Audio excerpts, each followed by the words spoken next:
түрін айтып ескерте аламыз ғой, мысалы сіздерге баруға мүлдем тыйым салынады, болмайды моншаға барып болану. Енді денсаулыққа мүлдем зиян деген секілді. Ондай ауруларға, мысалы терінің жұқпалы аурулар жатқызуға болады. Себебі ол басқа адамдарға да жұқтырып алуы мүмкін. Соны жатқызуға болады. Ал 60 жастан үлкен адамдарға, қан қысымы жоғары адамдарға бұл бөлмесінде ұзақ уақыт отыруға болмайды.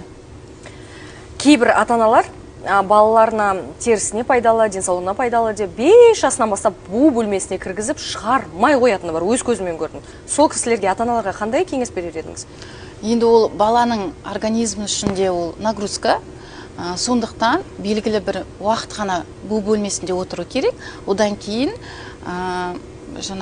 моншада болуға болады. Енді барлығы белгілі бір уақытта ғана отыруға болады. Ондай ұзақ уақыт отыруға болмайды сонда.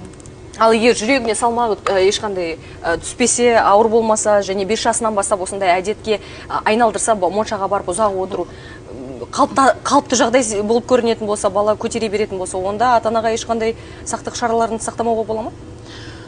Ұзақ уақыт отыруға кеңес бермеймін, белгілі бір уақыт қана отыруға кеңес беремін. Жақсы,